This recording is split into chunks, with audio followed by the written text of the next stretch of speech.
I remember the day Veronica came into our lives. It was about a year after Mom passed away. Dad was still a bit lost, moving through life like he was walking in a fog. Then Veronica showed up, all smiles and sweet words. Dad thought she was a blessing. I wasn't so sure. "Hey, Pumpkin," Dad said one evening, his voice a mix of excitement and nerves. "I want you to meet someone special. This is Veronica." I looked up from my coloring book, eyeing the tall woman standing beside him. She had this big, bright smile, but her eyes didn't match it. They were like little calculators, sizing me up. "Hello, sweetie." Veronica knelt down to my level, her voice too sugary. "I've heard so much about you. Your dad tells me you're the smartest little girl in town." I just nodded, not sure what to say. Dad looked at me, his eyes begging for approval. "Isn't she great, Dakota?" "Yeah, she's nice," I mumbled, turning back to my coloring. I wasn't good at lying, even then. The first few weeks were okay. Dad seemed happier, and Veronica tried to play the part of the caring stepmom. But then I started noticing things. Like how she'd be all nice when Dad was around, but cold and distant when it was just us. One day, she came home with a bunch of shopping bags. "I got you some new clothes, darling," she said, her voice dripping with fake kindness. "I know how fast kids your age grow." I was excited at first, until I tried them on. Everything was way too big. The sleeves hung past my hands, and the pants pulled around my feet. I looked like I was wearing someone else's clothes. "Dad, look," I said when he got home, showing him the oversized clothes. "Veronica got them for me, but they're too big." He just chuckled and ruffled my hair. "She's thinking ahead, honey. You'll grow into them. It's smart shopping." I wanted to argue, to tell him it wasn't smart, it was weird. But I didn't. I knew it would just make him sad. School became a nightmare after that. Kids can be mean, and they latched onto my baggy clothes like sharks. "Hey, Scarecrow," they'd shout as I walked by. "Where's the rest of your farm?" I tried to tell Veronica, to ask for clothes that fit. But she just waved it off. "Kids are cruel," she said, not even looking up from her magazine. "You need to toughen up." That's how it went for months. Dad was in his own world, happy with Veronica, and I was, just there. The girl with the too big clothes, and a stepmom who couldn't care less. "Veronica, can we get some clothes that fit me better?" I asked one day, trying to sound brave. "The kids at school make fun of me." She looked at me, her eyes cold. "You need to learn to be grateful," she snapped. "I'm doing my best here. You could at least try to appreciate it." I didn't know what to say to that. It felt like no matter what I did, it was wrong. I was wrong. That night, I heard them talking. Dad was saying how great Veronica was with me, how lucky we were to have her. I wanted to scream, to tell him she wasn't great, she wasn't even nice. But I didn't. I just lay there in bed, feeling small and alone, listening to them laugh and talk in the kitchen. I remember this one morning, Dad had to leave early for work. He kissed my forehead, saying, "Dakota, be good for Veronica, okay?" I nodded, though inside, I was dreading another day alone with her. As soon as the door closed, Veronica's smile vanished. "Get dressed. We're going shopping," she said, her voice sharp. In the car, I tried to make conversation. "Can we get some jeans? Maybe a few tops that fit?" She glanced at me, her eyes cold. "You'll wear what I buy, and you'll be thankful. Got it?" At the store, it was the same old story. She picked out clothes that were way too big. When I protested, she snapped, "Stop whining. You're lucky I'm spending money on you at all." Back at home, I tried to alter the clothes to fit better. Veronica caught me and lost it. "What do you think you're doing? Ruining perfectly good clothes." "I'm just trying to make them fit," I mumbled. "You're ungrateful. Do you know how many kids would kill to have a stepmom like me?"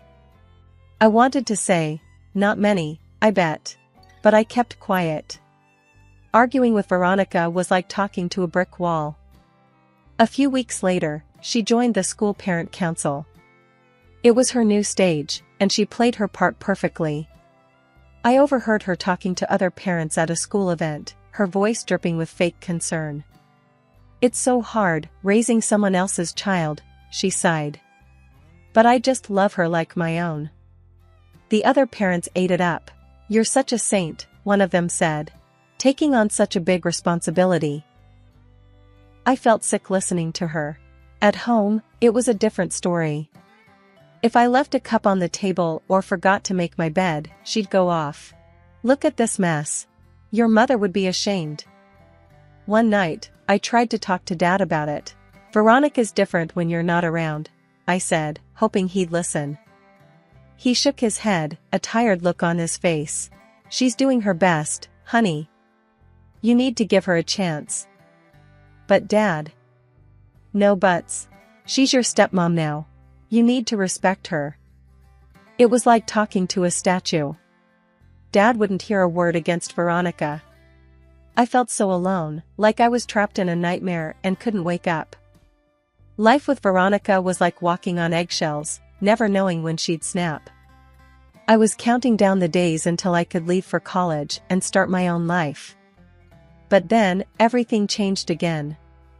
It was a Tuesday morning, just like any other. Dad was rushing around, getting ready for work, and I was trying to avoid Veronica's morning mood.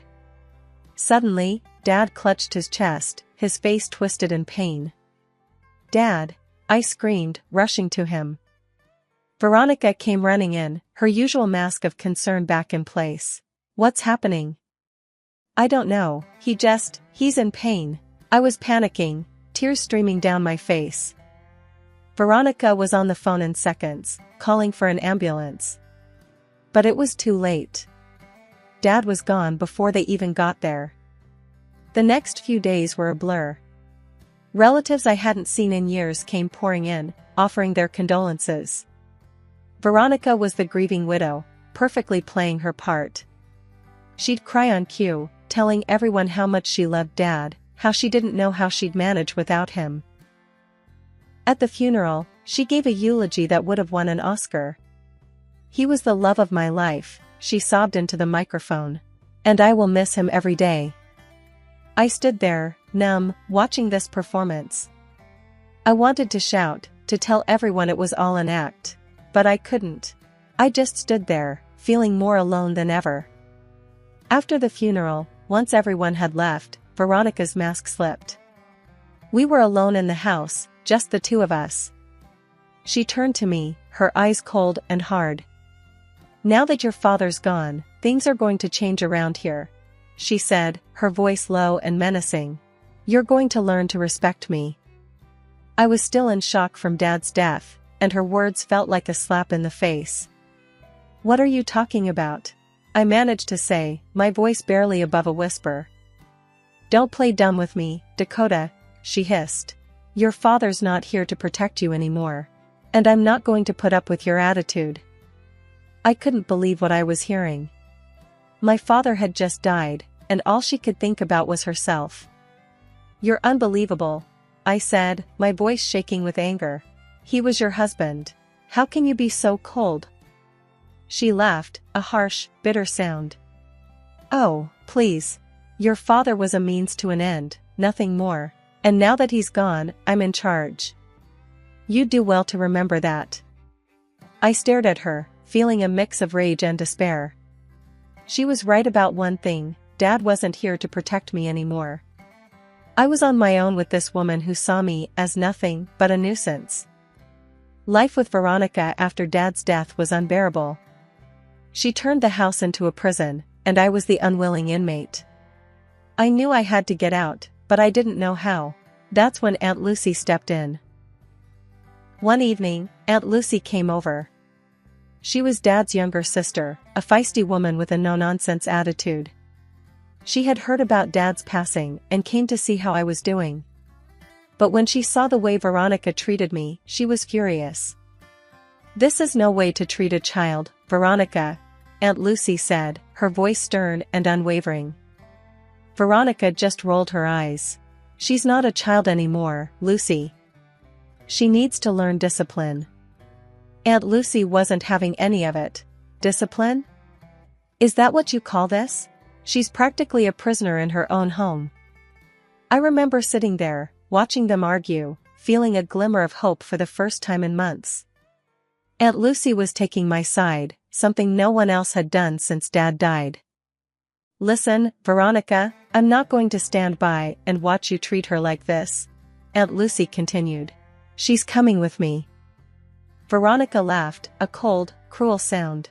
And what makes you think you have any say in this? I'm her guardian now. Aunt Lucy's eyes narrowed. We'll see about that. I'm not going to let you ruin her life. That night, Aunt Lucy took me to her place. It was a small, cozy house, nothing like the cold, imposing one I'd been living in with Veronica. For the first time in what felt like forever, I felt safe. You're going to stay with me from now on, Aunt Lucy said, sitting me down at her kitchen table. I've spoken to a lawyer. We're going to fight for your custody. I was overwhelmed. But Veronica said she's my guardian. Aunt Lucy shook her head. She may be your guardian for now, but that doesn't mean it's permanent. We're going to fight this, and we're going to win. The legal battle was tough. Veronica fought tooth and nail to keep me, not because she cared, but because she wanted control. But Aunt Lucy was a fighter, and she had a good lawyer. After months of back and forth, the court finally awarded custody to Aunt Lucy. Moving in with Aunt Lucy was like stepping into a new world. She was kind and caring, the complete opposite of Veronica. She encouraged me to pursue my interests and supported me in everything I did. Life's too short to be miserable, she'd say. You've got to find what makes you happy and go for it. I took her advice to heart. I started doing better in school, made new friends, and began to feel like a normal teenager again. Aunt Lucy was more than just a guardian, she was a mentor, a friend, a beacon of light in the darkness that had been my life. Living with Aunt Lucy gave me the stability and love I needed to heal from the years of neglect and emotional abuse I'd suffered under Veronica. For the first time, I started looking forward to the future, dreaming about what I could become. It was the beginning of a new chapter, a new life, and I was determined to make the most of it. Years had passed since I last saw Veronica. I was now working at a reputable firm, forging my own path. The past seemed like a distant memory until one ordinary day, my phone rang, displaying an unknown number. Dakota Harrison speaking, I answered, expecting a routine work call. The voice on the other end was unfamiliar, clinical. Hello, Ms. Harrison, this is Nurse Jenkins from St. Mary's Hospital. I'm calling about your mother. She's been admitted here. A wave of confusion hit me. My mother passed away years ago, I corrected, my voice tinged with surprise. The nurse quickly clarified, I apologize for the confusion. I meant your stepmother. She's listed you as her next of kin. My mind raced. Why would Veronica list me? After everything? What happened to her? I asked, a mix of curiosity and old resentment bubbling up. She's had a serious fall and requires surgery. She's been asking to see you, the nurse explained. I was torn, a whirlwind of emotions clouding my judgment. I'll think about it, I said, ending the call. That evening, I shared the news with Aunt Lucy. Her reaction was a mix of concern and disbelief. Why would she ask for you after all this time, and after all she did? I don't know, I replied, feeling a turmoil of emotions. Part of me wants to see if she's changed. But another part of me remembers the pain she caused. Aunt Lucy gave me a reassuring look. You don't owe her anything, Dakota. Remember that. The next day, driven by a strange sense of closure, I found myself at the hospital. Walking into Veronica's room felt like stepping into a forgotten world. She looked frail, a shadow of the formidable figure she once was. Her eyes brightened when she saw me. Dakota, my dear, you came. Veronica's voice was weak, but laced with the same old theatricality. I'm here because I was curious, I stated plainly, maintaining a distance. Dakota, I know I wasn't the best to you, but deep down, I've always loved you, she said, her voice quivering. I looked at her skeptically. The years hadn't softened my memories. Loved me? You have a strange way of showing it. Veronica reached out, her hand trembling. I made mistakes, but I am alone now. I need help, and you're all I have left. Her words, meant to tug at heartstrings, left me cold. You're alone because of the choices you made, Veronica, not because of circumstances. She persisted, her eyes pleading. Please, Dakota, I have nobody else. I do love you, you have to believe me. I studied her for a long moment. The woman who had tormented my childhood was now lying here, claiming love. It was hard to digest. I'll hear what you have to say, I finally said, not committing to anything but curious enough to stay. But don't expect me to forget the past so easily. Sitting across from Veronica in the stark, sterile hospital room, I could hardly reconcile this frail figure with the woman who had once so masterfully controlled our household. Yet, as she began to speak, the familiar undertones of manipulation in her voice were unmistakable, reminding me that some things never truly change. Dakota, she started, her voice quavering, I've made a mess of things since your father passed. The inheritance, it's all gone. Her admission didn't surprise me. Gone? How? I asked, though a part of me didn't want to hear the sordid details. I wasn't wise with the money, she confessed, avoiding my gaze. Bad investments, debts, it's all squandered. I shook my head in disbelief. This was the woman who used to preach about prudence and responsibility, and you're telling me this why? Veronica looked up, her eyes locking onto mine. The doctors say I need surgery, but I can't afford it. I have no insurance left. So, what do you expect me to do about it? I asked, feeling a mixture of anger and incredulity. I need your help, Dakota. I need you to pay for the surgery, she said, the tone of her voice shifting from plea to expectation. I couldn't help but laugh, albeit bitterly. After everything you've put me through, you really think I'd help you? She tried to play the sympathy card again. You're my family, Dakota. The only one I have. Family? I retorted. You never treated me like family. Why should I start now? Her demeanor changed then, the mask of the frail, sick woman slipping. You owe me, Dakota. I took care of you when your father died. You call that care? You made my life miserable. I snapped, my patience wearing thin. Ungrateful child, she hissed, her face contorting into a scowl. I should have thrown you out when I had the chance. And why didn't you? I challenged her. Because I thought there was something in it for me, she admitted with a sneer. But you owe me, and you're going to pay, one way or another. Her threat was as clear as it was desperate. You're threatening me? After all these years, you still think you can control me? I'm not just threatening, Dakota. I'll sue you if I have to. I'll claim alimony, emotional distress, whatever it takes, she spat out, her voice filled with venom. Go ahead and try, I shot back, standing up. You won't get a single penny from me. She was seething with rage now. You'll regret this, Dakota. I'll make your life hell again. After my meeting with Veronica, I was seething with anger and disbelief. I couldn't fathom her audacity, her sheer nerve. I vented to Aunt Lucy over a cup of strong coffee in her cozy kitchen. Can you believe that woman? I raged, slamming my mug down. After all these years, she's still trying to control me, to squeeze me for every penny. Aunt Lucy, ever the rock, shook her head in disgust. She's a snake, Dakota. Always has been. Think she can just waltz back into your life and demand money? It's ludicrous. I was pacing now, my heart racing. She's threatening to take me to court, Lucy, for alimony, of all things. Let her try. Aunt Lucy snorted. She won't get a dime. You're not responsible for her mess. But Veronica was true to her word. A few weeks later, I was served with papers. She was suing me for alimony, claiming she was entitled to it after years of caring for me. It was laughable. In court, Veronica played the frail, wronged woman. "Your Honor, I took this girl in when her father passed," she said, her voice oozing fake sincerity. "I provided for her, and now she's abandoning me in my time of need." I could hardly believe the gall.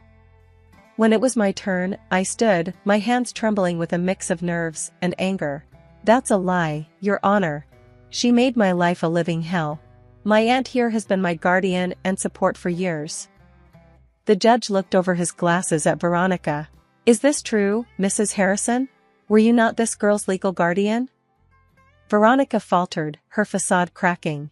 "Well, legally, no. But morally, I was her." "Morally?" I cut in, unable to contain my frustration. "There was nothing moral about the way you treated me." The judge reviewed the case, his expression stern. After considering the testimonies and the fact that Ms. Harrison's aunt was her legal guardian for the latter years, this court finds no basis for alimony. Claim dismissed. Veronica's face twisted into a mask of rage and disbelief. "This isn't over, Dakota," she spat as we left the courtroom. But it was over. As Aunt Lucy and I walked out of the courthouse, I felt a weight lift off my shoulders. Veronica's last attempt to control me had failed. I was free from her grasp, once and for all. "You did good, Dakota," Aunt Lucy said, squeezing my hand. "She can't hurt you anymore." I nodded, feeling a surge of relief and newfound strength. "I know. It's finally over." That day marked the end of a long, painful chapter in my life. Veronica had no hold over me anymore. I had faced her in court and won. I was free to live my life on my terms, without the shadow of her manipulation looming over me. The courthouse steps behind me felt like a bridge between my troubled past and a hopeful future. Aunt Lucy and I headed to a small cafe nearby, a place that had become our spot for post-court discussions. "So, it's finally over," I said, stirring my coffee absent-mindedly. "I can't believe after all these years, I'm finally free of her." Aunt Lucy nodded, her eyes reflecting a mix of pride and relief. "You stood up to her, Dakota. That took guts. You've come a long way from the scared little girl you once were." I smiled, a genuine sense of accomplishment washing over me. "Yeah, I guess I have. It's just, I never thought it would end like this." "It rarely does," Aunt Lucy said, taking a sip of her tea. "But the important thing is it did end. You can finally put Veronica and all that mess behind you." Her understanding and support were like a beacon in the dark. "Thanks, Lucy. I don't know what I would have done without you." She smiled warmly. "That's what family is for. And remember, you've got a whole life ahead of you. A life that's yours to shape." We spent the rest of the afternoon talking about future plans, my work, travel dreams, and personal goals. For the first time in a long while, I felt genuinely excited about what lay ahead. As I walked home that evening, the city lights sparkled a little brighter, and the air felt a little fresher. I realized that for the first time in my life, I was truly free. Free from Veronica's shadow, free from the fear and the pain she had caused. Back in my apartment, I stood by the window, looking out over the bustling city. This was my world now, a world full of possibilities.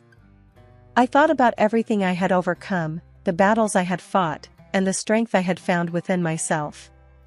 I was no longer the victim of my past, but the architect of my future. I decided to start a journal, to document this new chapter in my life. As I penned down my first entry, I felt a sense of peace and optimism. The road ahead would have its challenges, but I was ready to face them head-on. "Here's to new beginnings," I whispered to myself, closing the journal with a sense of finality. Veronica's chapter in my life was closed, but mine was just beginning. I was ready to write my own story, one filled with hope, resilience, and the freedom to be who I truly was.